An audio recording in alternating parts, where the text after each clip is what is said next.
Assalamualaikum warahmatullahi wabarakatuh.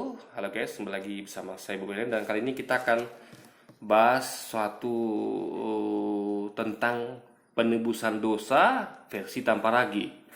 Di tanpa ragi itu di video kemarin itu ya, dia menganalogikan ya, menyamakan antara penebusan dosa yang dilakukan Yesus dengan penebusan utang atau takdiran makanan yang dilakukan teperagi ya gitu kan. Jadi ketika dikatakan bahwa kita ini semuanya mewarisi dosanya Adam, artinya kita ini semuanya berdosa, makhluk berdosa, bahkan anak bayi sekalipun yang harusnya kan kalau anda pandangi anak kecil ya. Eh, apa salah anak kecil itu? Dia kan belum ngerti apa-apa. Lain nggak kita katakan dia berdosa? Kan nggak masuk akal, guys. Ya, bahkan Yesus mengatakan bahwa biarlah kemari anak-anak itu, ya, biarlah mereka kembali kepadaku, ya, anak-anak itu jangan dihalangi, karena mereka adalah empunya kerajaan sorga. Jadi menurut Yesus, anak-anak itu adalah empunya kerajaan sorga. Kenapa? Karena ini logika sekali, sesuai dengan yang Islam yakini bahwa anak kecil itu adalah manusia yang suci. Karena mereka belum mengerti apa-apa, sehingga perbuatan mereka itu tentu karena anak kecil harus kita maklumi. Coba ada anak kecil ya, anak balita misalnya bandel, misalnya dia lasak dan ya dia nggak ngerti dengan apa dilakukannya, lalu kita marahin dengan kalau kita semacam tegur agar dia tidak mengulangi, oke. Tapi kalau marah yang berlebihan, ya yang membuat kita lupa bahwa dia itu anak kecil loh yang belum ngerti apa apa gitu ya kan. Nah, ini ada suatu hal yang harus dihindari. Kita harus pahami bahwa anak kecil itu adalah orang yang belum mengerti apa-apa, sehingga kalau ketika dia buat suatu kesalahan yang tentu dia tidak paham, dia mengerti dan pahami, tentu harus kita maklumi ya kan. Nah, jadi anda nggak bisa kecuali kalau sudah tahu, udah paham. Kalau masih buat juga, itu baru suatu hal yang ya nggak bisa lagi dia maklumi, guys, karena memang udah tahu salah kok dikerjakan juga. Tapi anak kecil kan nggak tahu itu salah benar, belum tahu dia.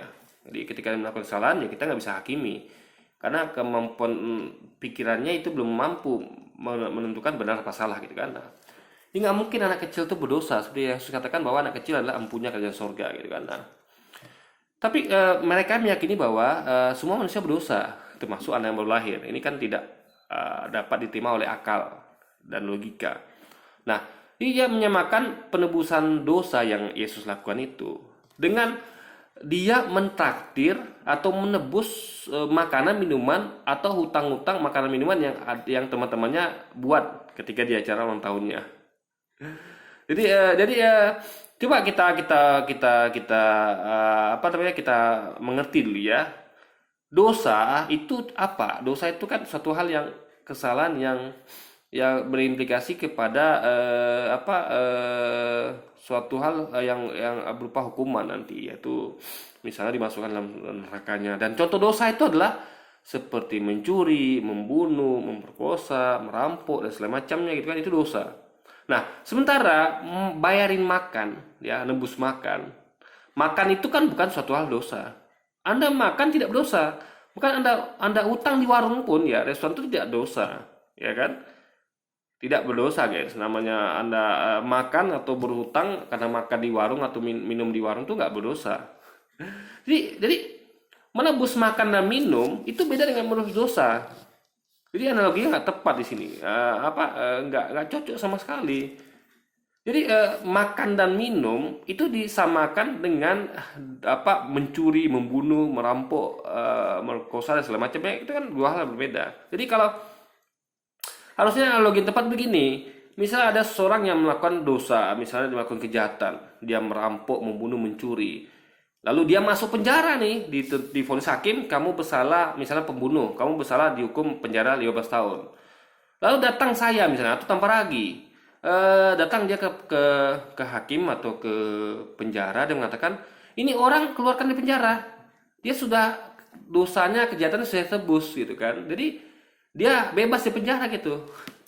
Nah, itu harusnya yang tepat. Jadi bukan menebus atau mentraktir orang makan dan minum di restoran teman-temannya ketika dia ulang tahun, enggak, tapi dia pergi ke penjara atau ke pengadilan Cari orang yang berdosa, yang melakukan pembunuhan, perampokan, mencuri, perkosa dan segala macam, itu yang dia tebus gitu.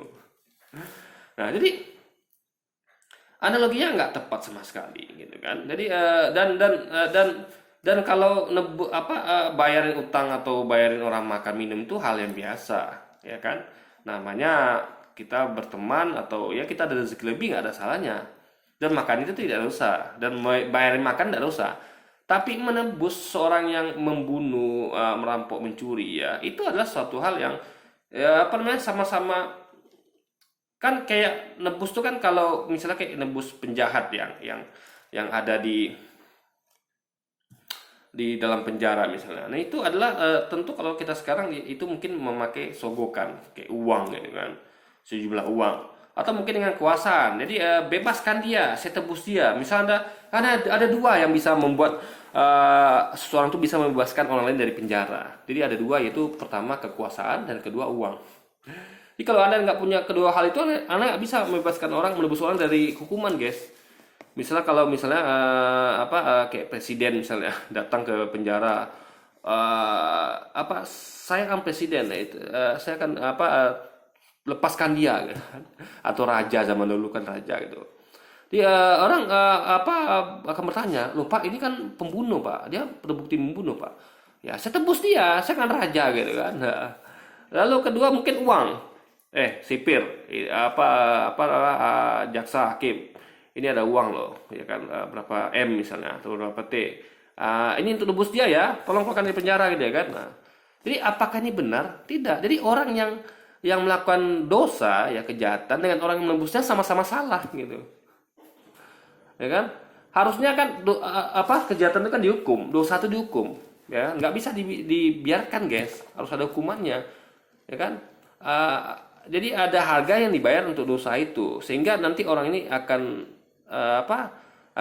mikir ulang untuk melakukan kejahatan. Makanya di dunia ini dibuat sistem namanya penjara, pengadilan, sehingga orang-orang itu nggak bisa berbuat kejahatan seenaknya. Ada konsekuensi dari tiap kejahatan atau dosa yang mereka lakukan, sehingga mereka akan takut untuk melakukan kejahatan, ya kan. Kalau membunuh itu misalnya hukumannya 15 tahun ke atas, bahkan bisa dihukum mati gitu kan. Nah, dan lain sebagainya, yang kejahatan lain. Jadi dibuat sistem hukum untuk mengadili orang ini agar dihukum, agar biar ada efek jera, biar orang lain tuh dia akan mikir ulang untuk melakukan kejahatan. Nah, jadi coba damaikan ada di dunia ini ya. Jadi orang Kristen semuanya itu melakukan kejahatan lalu ditebus gitu. Jadi harusnya masuk penjara, nggak masuk penjara. Ada orang Kristen misalnya membunuh nih, lalu ditebus dia. Jadi kita nggak usah bayangkan dulu di akhirat ya, di dunia saja dulu. Jadi ketika ada orang Kristen melakukan kejahatan, membunuh, tiba-tiba dia dikeluarkan dari penjara. Setelah diadili hakim, vonis kamu salah, telah membunuh, masuk penjara, keluar lagi, nggak jadi masuk penjara. Kenapa? Ada yang nebus dia, baik dengan kekuasaan atau dengan hartanya. Dan ini kan adalah suatu hal kesalahan. Yang menebus dan yang berbuat kejahatan sama-sama berdosa, sama-sama salah. Nah, jadi sekali lagi ya, ini berbeda dengan ketika tanpa lagi itu naktir temannya makan ketika dia ulang tahun, atau bayarin hutangnya ketika makan minum. Karena makan minum itu bukanlah suatu hal yang bukanlah suatu kejahatan dan dosa, nggak bisa samakan dengan dosa ya seperti ya mencuri, merampok, perkosaan dan sebagainya, guys. Jadi itulah, jadi yang tebuskan dosa. Kenapa kok sama analogian dengan sesuatu yang tidak dosa, yaitu makan dan minum? Di situ letak absurdnya, guys. Di situ kita melihat bahwa orang-orang yang tanpa lagi nih, atau teman-teman kita Kristiani, adalah berusaha agar dogma mereka ini membenarkan dogma mereka. Jadi mereka ini bukan mencari kebenaran, tapi mencari pembenaran. Gimana supaya dengan cara supaya dogma ini kelihatan masuk akal, dengan mencoba membuat analogi seperti ini. Padahal kan jelas makin terlihat bahwa ini makin tidak masuk akal. Masa penebusan dosa disamakan dengan penebusan yang bukan dosa gitu? Dosa itu mencuri, merampok, membunuh, perkosaan dan sebagainya. Maka minum itu kan bukan dosa. Utang bukan dosa bahkan, guys. Nah, jadi seperti itulah bukti kalau mereka tuh hanya mencari pembenaran, bukan kebenaran, sehingga membuat segala cara agar dogma ini kelihatan masuk akal dengan membuat video seperti itu. Dan dari situ kita tahu bahwa itulah buktinya mereka menjadi pembenaran, dan kita tahu memang segala cara mereka buat. Padahal kalau kita kita kita teliti, kita kaji, justru nggak masuk akal gitu kan. Menyamakan antara dosa dengan sesuatu yang bukan dosa. Oke, jadi mungkin sekian dulu aja video kita kali ini. Sampai jumpa lagi di video-video selanjutnya. Wassalamualaikum warahmatullahi wabarakatuh, guys.